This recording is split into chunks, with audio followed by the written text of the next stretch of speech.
तो भाइयों बहनों देवी सज्जनों, कैसन बा? बहुत बढ़िया है कि नहीं बात? उम्मीद है सब शानदार जानदार होंगे। बहुत जबरदस्त तरीके से पढ़ाई चल रही होगी। पूरे में से पूरे नंबर लाने की हमारी जो मुहिम है उसे हम पूरा करके मानेंगे और हम आईसीआई को दिखा के मानेंगे कि भैया हम पूरे में से पूरे नंबर ला सकते हैं। सर आज का पड़ाव क्या है? पिछले पड़ाव था माइनर के बारे में, सेक्शन 10 के साथ सेक्शन 11 पढ़ा। माइनर के बारे में बहुत जानदार शानदार बातें पढ़ी। मोहिरी धर्मदास घोष पढ़ा, फिर बच्चन साहब और आलोक की कहानी पढ़ी। माइनर के कुछ बढ़िया तरीके से हमने एलिमेंट्स पढ़े, क्या होते हैं। मजा ही आ गया सर, मजा ही आ गया सर, मजा ही आ गया सर। बोलो मजा ही आ गया सर। आज के पढ़ना सर, आज पढ़ने वाले हम unsound mind, unsound mind, unsound mind. Sir unsound mind का मतलब क्या होता है सर? सेक्शन 12, सेक्शन 12 क्या बोलता है? सेक्शन 12 बोलता है, पहले सेक्शन 10 में फिर से जाते हैं। सेक्शन 10 क्या बोलता था? Capacity of a contract. फिर सेक्शन 11 पे जाते हैं, है ना, कि एलिमेंट इंपॉर्टेंट है, एसेंशियल एलिमेंट है कैपेसिटी। फिर सेक्शन 11 पे जाते हैं मुन्ना। 11 ने क्या बोला? 11 ने क्या बोला? 11 ने बोला 3 लोग कॉन्टैक्ट कर सकते हैं, जो 18 से ऊपर हो, जो साउंड माइंड हो और जिसे लॉ ने मना ना किया हो, रोका ना हो, वो कॉन्टैक्ट कर सकते हैं। तो जो साउंड माइंड है और जो मेजर है वो कॉन्टैक्ट कर सकता है। मेजर के बारे में पढ़ लिया, आज पढ़ना है साउंड माइंड। जो साउंड माइंड है वो कॉन्टैक्ट कर सकता है, यानी कि चैप्टर है उल्टा। साउंड माइंड कॉन्टैक्ट कर सकता है, पर पढ़ना क्या है? कौन साउंड माइंड नहीं है, ये पढ़ना है सर। तो पहले देखते हैं सर कि साउंड माइंड कॉन्टैक्ट कर सकता है, तो साउंड माइंड कौन होगा?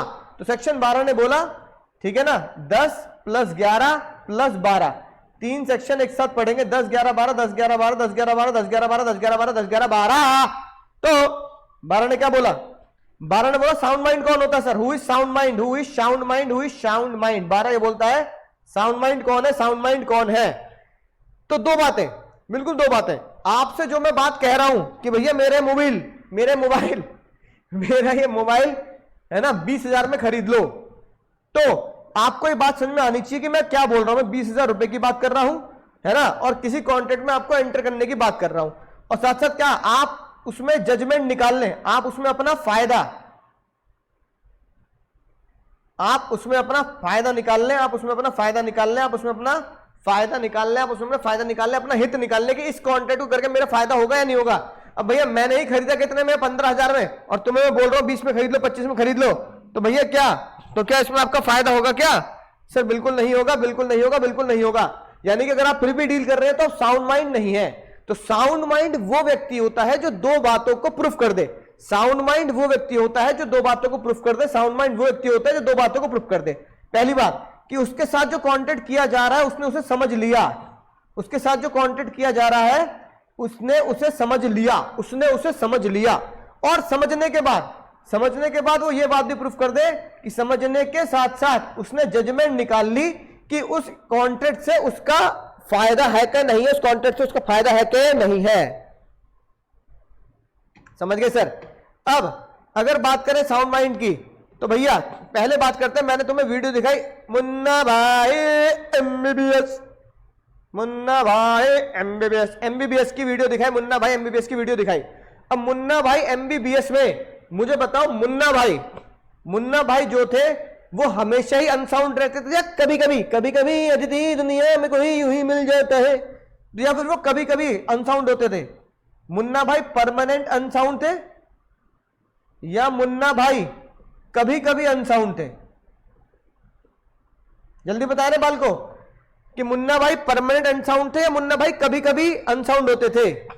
हाँ, तो बालक सभी जवाब बहुत बड़े बाल है ना। अंकित भैया जवाब दे रहे हैं, सारे हर्ष भैया भी जवाब दे रहे हैं, कभी कभी होते थे। यानी कि मुन्ना भाई के ऊपर ये वाला लॉ लगता है। यूजली तो वो साउंड रहते थे, जर्नली वो साउंड रहते थे, लेकिन कभी कभी अनसाउंड हो जाते थे जब उन्हें गांधी जी दिखते थे। ओकेजनली अनसाउंड होते थे जब उन्हें गांधी जी दिखते थे। यानी कि एक ऐसा व्यक्ति जो जर्नली साउंड रहता है, लोगों से बात करते हुए, सर्किट से बात करते हुए, भाईगिरी करते हुए, इधर उधर काम करते हुए, खाते हुए पीते हुए, है ना, घूमते फिरते साउंड रहता है। लेकिन जब भी कौन से सवाल पूछता था, है कि नहीं बात, कि आप मुझे बताइए मुरली भैया कि अगर ऐसा हो गया रेस्टोरेंट में तो मैं क्या करना चाहिए?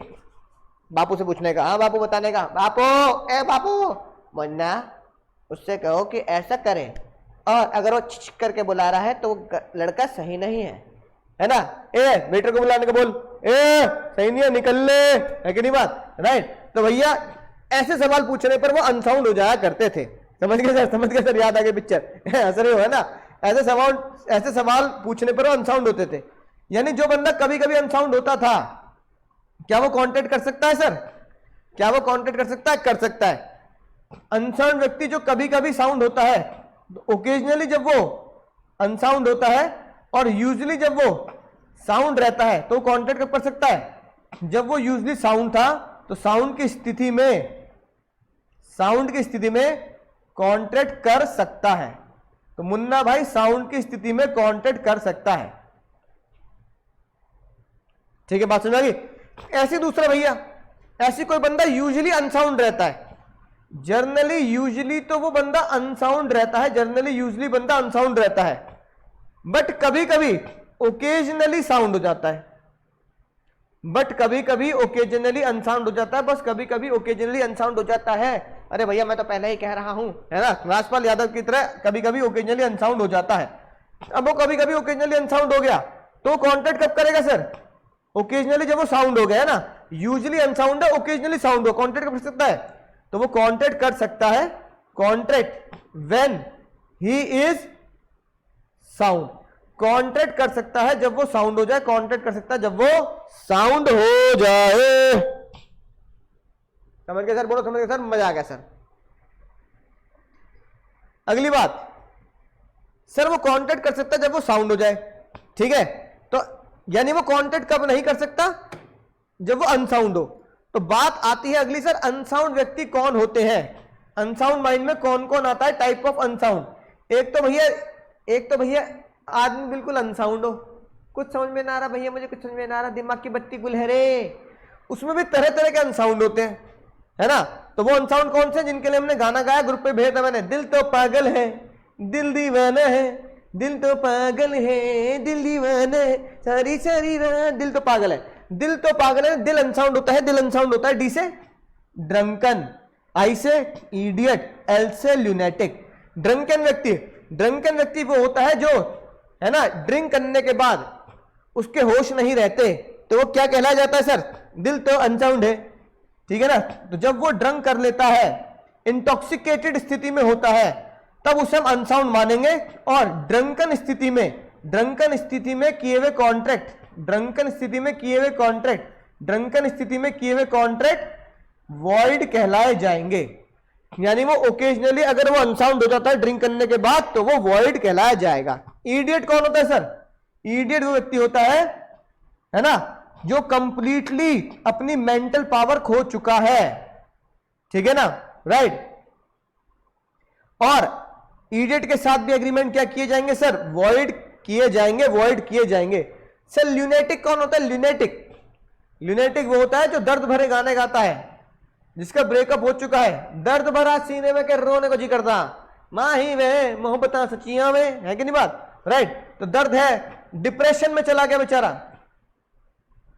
कबीर सिंह बन रहा, कबीर सिंह इंजेक्शन ले लेके बेचारा, प्रीति की शादी हो गई, कबीर सिंह, है कि नहीं बात, डिप्रेशन में चला गया। ल्यूनेटिक इंटरवल यानी बहुत ज्यादा मेंटल स्ट्रेन में है, वो मेंटल दबाव में है ना, या पर्सनली बहुत ज्यादा मेंटली डिग्रेडेड स्टेट में है कि उसका दिमाग कह रहा भैया कुछ नहीं रखा जीवन में, बहुत उदास, डिप्रेशन जैसी बीमारी हो रही है उसे। तो अगर वो उस सिचुएशन में कॉन्टेक्ट करता है तो हम मानेंगे वो अनसाउंड की स्थिति में कॉन्टेक्ट कर रहा है, अनसाउंड की स्थिति में कॉन्टेक्ट कर रहा है। तो अनसाउंड की स्थिति में कॉन्टेक्ट करने की वजह से उसके कॉन्टेक्ट वॉइड कहलाए जाएंगे। यानी कि फाइनली क्या बात निकल के आई? फाइनली बात निकल के आई, agreement with the unsound mind is void. Agreement with unsound mind is void. Agreement with the unsound mind is void. Agreement with the unsound mind is void. Agreement with the unsound mind is void. बस हमें court में proof करना है कि contract के time पे वो unsound था। टन टन टन टन, समझ गए सर? बोलो फिर सर। एक बात लिखी बड़ी गजब की, क्या बात लिखी? अनसाउंड माइंड की पोजीशन बिल्कुल सिमिलर है माइनर के जैसी। ई का मतलब हुआ कि अनसाउंड माइंड का व्यक्ति बच्चा है? क्या अनसाउंड व्यक्ति बच्चा होगा? क्या कोई बड़ा व्यक्ति, मेजर व्यक्ति अनसाउंड नहीं हो सकता? क्या मुन्ना भाई बच्चा था क्या? मुझे बताओ, सोच के मुन्ना भाई बच्चा था क्या? नहीं। क्या बच्चा अनसाउंड होता है? कि अगर तुम में से कोई बालक 18 साल के नीचे का है, तुम में से कोई बालक 18 साल से नीचे का, तो वो अनसाउंड होगा क्या? क्या बच्चा अनसाउंड होगा? क्या बच्चा अनसाउंड होगा बे? बताइए। नहीं सर, यहां पर इसका मतलब बिल्कुल भी नहीं है। यहां पर इसका मतलब बिल्कुल नहीं है कि minor is unsound, minor is equal to unsound, ऐसा कहना बिल्कुल गलत है। या unsound is equal to minor, ऐसा कहना बिल्कुल गलत है। यहां कहने का मतलब है कि जैसे माइनर के लिए सेक्शन 68 एप्लीकेबल था। बहुत बढ़िया अंकित, जो अंकित जी ने बात बोली, अंकित जी ने बहुत बढ़िया बात बोली। जैसे माइनर के लिए सेक्शन 68 एप्लीकेबल था, ऐसी अनसाउंड के लिए भी सेक्शन 68 एप्लीकेबल होगा। जैसे माइनर के लिए सेक्शन 68 एप्लीकेबल था, ऐसी अनसाउंड के लिए भी सेक्शन 68 एप्लीकेबल होगा। कैसे सर? अगर आपने किसी माइनर को रोटी, कपड़ा, मकान, एजुकेशन, मेडिकल दिया है, तो आप उसकी प्रॉपर्टी में से छीन सकते हैं। आप बच्चे के खिलौने, गोलगप्पे कह रहा हूं, खिलौने और उसकी प्रॉपर्टी, उसकी गुल्लक, है ना, ये सब ले सकते हैं। ऐसे अगर आपने किसी अनसाउंड माइंड व्यक्ति की सहायता करी, आपने किसी अनसाउंड माइंड व्यक्ति के लिए कोई भी रोटी, कपड़ा, मकान, मेडिकल का कॉन्टेक्ट किया, तो आप अनसाउंड माइंड व्यक्ति को केस नहीं कर सकते, पर अनसाउंड माइंड व्यक्ति की प्रॉपर्टी से ले सकते हैं, उसकी प्रॉपर्टी से ले सकते हैं। नेसेसिटी के मुद्दे पर आप उसकी अनसाउंड माइंड की प्रॉपर्टी से ले सकते हैं। यानी अगर आपने मुन्ना भाई का इलाज कराया, तो मुन्ना भाई को नहीं कुछ टच करना, मुन्ना भाई से कुछ नहीं कहना, मुन्ना भाई की जो प्रॉपर्टी है उससे अपना पैसा वसूल सकते हैं। और दूसरी बात यह है कि जैसे आप माइनर के फेवर के लिए ही कांटेक्ट कर सकते थे, माइनर के अगेंस्ट में कांटेक्ट नहीं हो सकता रे मुन्ना, माइनर के फेवर में ही कांटेक्ट हो सकता है, माइनर के अगेंस्ट में कांटेक्ट नहीं हो सकता। ऐसे ही अनसाउंड माइंड के फेवर में ही कांटेक्ट होगा, अनसाउंड माइंड के बेनिफिट के लिए ही आप कांटेक्ट कर सकते हैं। अनसाउंड माइंड को किसी कांटेक्ट के अंदर फंसा नहीं सकते, है ना, राइट। अनसाउंड माइंड कौन हो गई? ड्रंकन पर्सन में हो गई हमारी कंगना रनौत क्वीन पिक्चर की, मैंने होटल से लगाई तो हंगामा हो गया, ये वाली जो वीडियो तुम्हें दिखाई थी मैंने। अनसाउंड माइंड, अरे मेरा तो लाइफ खराब हो गया, मेरा तो इतना लाइफ खराब हो गया। तो भैया अनसाउंड माइंड में जब वो है, ड्रंकन है, अनसाउंड माइंड है, तो उसके फेवर में कांटेक्ट करो आप, उसके अगेंस्ट नहीं कर सकते आप कि उसको है ना शराब पिला के उसकी प्रॉपर्टी जब्त कर ली, ना, उसके फेवर में कांटेक्ट करो। समझ गए सर? उम्मीद है अनसाउंड माइंड का कॉन्सेप्ट बिल्कुल खोपड़ी में चला गया होगा। बोलो समझ गए सर? मजा आ गया सर? बोल दो रे पुष्पा, एक बार तो बोल दो। हाँ सर, सभी बालक मुस्कुराते हुए, हंसते हुए, पीले पीले दांत दिखाते हुए, अरे पीले पीले दांत दिखा दो रे मुन्ना अपने। हाँ सर, अगला कॉन्सेप्ट क्या आता है सर? अगला कॉन्सेप्ट आता है किन लोगों को लॉ ने खुद ही मना कर दिया, किन लोगों को लॉ ने खुद ही मना कर दिया। अच्छा है, अरे बहुत अच्छा है, अपने छोटे दिमाग में डाल ले, किन लोगों को कानून ने मना किया है तो वो कांटेक्ट नहीं कर सकता। अच्छा है, बहुत अच्छा है सर। 4 लोग हैं जिन्हें लॉ ने मना किया, 4 लोग हैं जिन्हें लॉ ने मना किया। इन 4 लोगों को लॉ ने बोला you 4 are not eligible to enter into contract। आप चारों लोग कॉन्ट्रैक्ट नहीं कर सकते। अगर आपने कॉन्ट्रैक्ट किया, आप चारों ने अगर कॉन्ट्रैक्ट किया, तो भैया इन चारों से किए हुए कॉन्ट्रैक्ट वॉइड होंगे। समझ गए सर? हाँ सर। पहला है सर दुश्मन देश, एलियन एनिमी। यहां एलियन का मतलब होता है जो हमसे जुदा हो, जो हमसे अलग हो, है कि नहीं बात?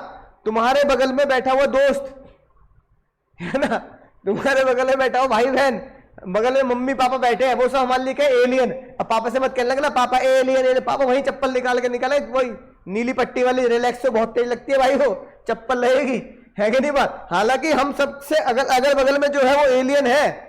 तुम मेरे लिए एलियन हो, मैं तुम्हारे लिए एलियन हूं। एलियन का मतलब होता है जो हमसे अलग हो, ठीक है? तो तुम्हारे स्कूल में तुम्हारा पड़ोसी जो है वो एलियन है, स्कूल में जाके चिल्लाने मत लगना, है कि नहीं बात? क्लास में जाके एलियन। वो सब एलियन है। लेकिन यहां एलियन कौन है? यहां एलियन का मतलब एक बड़े लेवल पर है। तो अगर मैं यूपी में हूं तो एमपी मेरे लिए एलियन स्टेट है, गुजरात मेरे लिए एलियन स्टेट है, हरियाणा मेरे लिए एलियन स्टेट है, बिहार मेरे लिए एलियन स्टेट है, राजस्थान मेरे लिए एलियन स्टेट है कि नहीं बात? राइट। अगर मैं यूपी में हूं तो वो मेरी होगी एलियन स्टेट। और अगर मैं देश की बात करूं, अगर मैं अपने देश की बात करूं, तो अगर मैं अपने इंडिया की बात करूं तो पाकिस्तान मेरे लिए एलियन है, चाइना मेरे लिए एलियन है, बांग्लादेश मेरे लिए एलियन है। हाँ, नीली पट्टी वाली रिलैक्सो पड़ती है भैया, बहुत तेज लगती है भैया, बहुत तेज लगती है। अरे मेरे कमर पे बच्चों ने पापा ने मारी थी, आज तक दर्द होता रहे, है ना? राइट। श्रीलंका मेरे लिए एलियन है, ठीक है, राइट। श्रीलंका मेरे लिए एलियन है। तो अब जितने मेरे एलियन कंट्रीज हैं, चाइना, पाकिस्तान, श्रीलंका, बांग्लादेश, रशिया मेरे लिए एलियन हो गया, नेपाल मेरे लिए एलियन हो गया, है ना, नेपाल, जापान मेरे लिए एलियन हो गया, अमेरिका, ऑस्ट्रेलिया, सब एलियन देश हो गए। इन एलियन देश से मुझे ढूंढना है इसमें एनिमी कौन। अब सब बोलोगे भैया पाकिस्तान पाकिस्तान पाकिस्तान, अरे ना मुन्ना, अरे पुष्पा, रे पाकिस्तान एलियन है पर वो एनिमी नहीं है। एनिमी कब होता है ये जानना जरूरी है। एनिमी कब होता है रे? एनिमी जब होता है जब सच में क्या चल रही हो, वॉर चल रही हो। अगर अभी इंडिया पाकिस्तान की वॉर नहीं है तो पाकिस्तान इज एलियन फ्रेंड। अगर चाइना से वॉर नहीं है तो China is alien friend. Lanka से वॉर नहीं है, अरे लंका भैया, अरे श्रीलंका नीचे, एलियन फ्रेंड। बांग्लादेश, अरे बांग्ला, रे ई कैसे, ओए ई नहीं चौलबे, ई नहीं चौलबे भैया, ई नहीं चौलबे, तो बांग्लादेश क्या होगा भैया? Alien friend, right. तो एलियन एनिमी तब माना जाता है जब लड़ाई चल रही हो वॉर टाइम पर। अब देखो, अगर वॉर हो गई तो वो एलियन एनिमी हो गया, वॉर हो गई तो एलियन एनिमी हो गया। तो ड्यूरिंग द वॉर क्या होगा? ड्यूरिंग द वॉर क्या होगा? आप ड्यूरिंग द वॉर कोई कांटेक्ट नहीं कर सकते, ना कोई कांटेक्ट में एंटर कर सकते, ना केस कर सकते। अब अगर वॉर से पहले की कोई सिचुएशन है तो क्या होगा? वॉर से पहले की कोई सिचुएशन है तो कॉन्ट्रैक्ट डिसॉल्व माना जाएगा, कॉन्ट्रैक्ट खत्म माना जाएगा, ठीक है, राइट। अगर वो कॉन्ट्रैक्ट क्या है? अगर वो कॉन्ट्रैक्ट है अगेंस्ट पब्लिक पॉलिसी, मैंने कहा अगर कोई कॉन्ट्रैक्ट पब्लिक पॉलिसी के अगेंस्ट है, जैसे भैया जो हमारे देश के हित में नहीं है, बस हम करते हैं जैसे बांग्लादेश से, पाकिस्तान से क्या मंगाना, टेंडू लीव्स मंगाना, ठीक है, तो ये पब्लिक पॉलिसी के कोई फेवर में नहीं है कि भैया जरूरत नहीं है तो भैया वो डिसॉल्व, हाँ, ठीक है ना, राइट। जैसे रशिया यूक्रेन की वॉर हुई तो बिल्कुल बच्चे सही कह रहे हैं, रशिया और यूक्रेन क्या हो गए? एलियन एनिमी हो गए भैया। अगर कॉन्ट्रैक्ट अगेंस्ट पब्लिक पॉलिसी के नहीं है, यानी कि पब्लिक के फेवर में है, पब्लिक के फेवर में है, तो क्या होगा सर? बस वो कॉन्ट्रैक्ट सिर्फ सस्पेंड होगा, सस्पेंड, कॉन्ट्रैक्ट को सिर्फ सस्पेंड किया जाएगा ड्यूरिंग द वॉर, वॉर के टाइम पे वो सस्पेंड कर दिया जाएगा। जैसी वॉर खत्म होगी, जैसी वॉर खत्म होगी फिर वो फिर से जिंदा कर दिया जाएगा। वॉर खत्म होने के बाद वो कॉन्ट्रैक्ट फिर से जिंदा हो जाएगा, वो कॉन्ट्रैक्ट फिर से जिंदा हो जाएगा। समझ गए सर? ज्यादा की सर सारी बातें, मजा आ गया सर, मजा आ गया sir. Foreign souvenir, foreign souvenir sir, foreign souvenir sir, foreign souvenir ambassador, जिसे मैंने आपको बताया मेजर सेठ, है ना,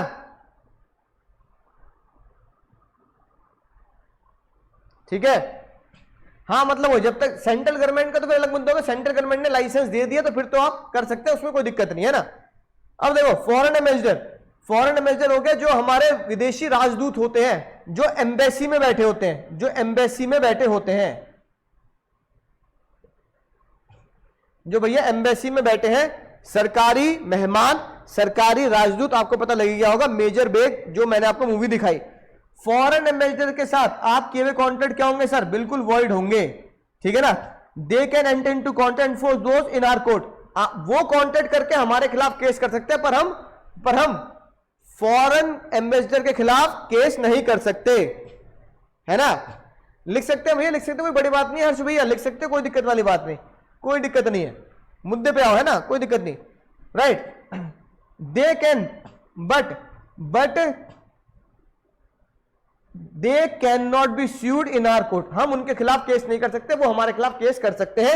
यानी फॉरेन सोविनियर के साथ भी जो एग्रीमेंट होंगे वो वॉइड अब इनिशियो होंगे, वॉइड होंगे, है ना, राइट। अगर उनके खिलाफ केस कर दो तो सेंट्रल गवर्नमेंट की परमिशन लेनी पड़ती है भैया, सेंट्रल गवर्नमेंट की परमिशन लेनी पड़ती है। फिर है भैया कौन, शाहरुख खान,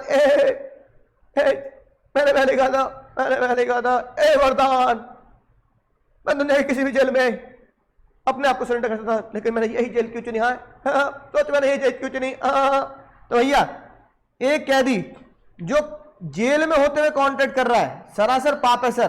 कन्विक्ट जो कैदी है वो जेल में कॉन्ट्रैक्ट नहीं कर सकता। अगर वो जेल में कॉन्ट्रैक्ट करेगा तो वो वॉइड होंगे। पहले सजा काट ले रे मुन्ना।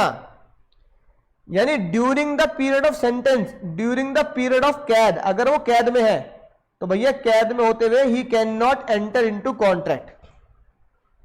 लेकिन भैया अगर वो बेल पे बाहर आ गया, पेरोल पे आ गया, बेल पे बाहर है, तो फिर वो क्या करता भैया? तब वो he can enter into contract, he can enter into contract, he can enter into contract. तो फिर वो कॉन्ट्रैक्ट कर सकता है, फिर वो कॉन्ट्रैक्ट कर सकता है कि नहीं बात? राइट। और आखिरी में भैया, ए मुन्ना, ए पुष्पा, आखिरी बात तुम जानते ही हो, Shivaji the boss, Shivaji the boss, Shivaji the boss. Sir आपकी रोलेक्स की घड़ी भी हमारे, आपकी रोलेक्स की घड़ी भी हमारे प्रॉपर्टी में आती है सर।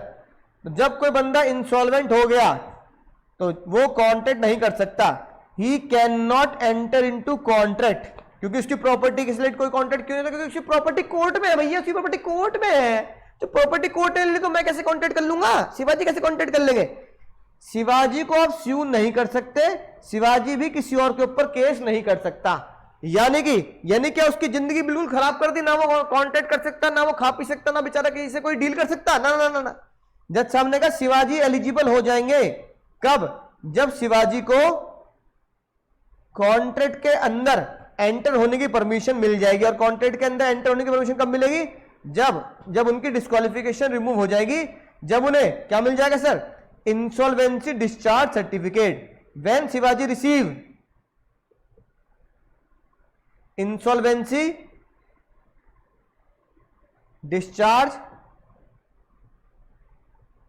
सर्टिफिकेट, जब शिवाजी को इंसॉल्वेंसी डिस्चार्ज सर्टिफिकेट मिल जाएगा, यानी कि अब आप अपनी इंसॉल्वेंसी से मुक्त हो चुके हैं, आप अब नए कॉन्ट्रैक्ट कर सकते हैं, नया जीवन शुरू कर सकते हैं, नई प्रॉपर्टी खरीद के नए तरीके से कॉन्ट्रैक्ट कर सकते हैं। बोलो रे भैया, मजा आ गया सर, है कि नहीं बात? राइट। तो ये था आपका सर चैप्टर नंबर 4। और वे सत्संग की बात है ना, कि एक बात ध्यान रखना जीवन में, अरे भैया बहुत सिंपल है रे भैया। Insolvent can not be sue, can not be sued. ना वो किसी के ऊपर केस कर सकता, ना उसके ऊपर केस हो सकता, ना वो किसी के ऊपर केस कर सकता। हम शिवाजी के ऊपर केस नहीं कर सकते, शिवाजी हमारे ऊपर केस नहीं कर सकता। Can not be sued, can not be sue, है कि नहीं बात? तो भैया अगर जीवन में सफलता प्राप्त करनी है, ये मंत्र याद रखना। अगर आपको टॉप 1% में आना है, you have to do what the 99% want. और वो 99% है ना नहीं करते, वो आपको करना पड़ेगा, है कि नहीं बात? जैसे अपना टाइम वेस्ट नहीं करने का है, क्योंकि वो 99% लोग करते हैं। तुम खुद करते हो, तुम देख लो पूरे दिन में कितना टाइम वेस्ट कर रहे हो। पूरे 24 घंटे में लगाओ, कितनी बार इंस्टाग्राम पे वेस्ट कर दिया, कितना फेसबुक पे वेस्ट कर दिया, कितना यूट्यूब पे वेस्ट कर दिया।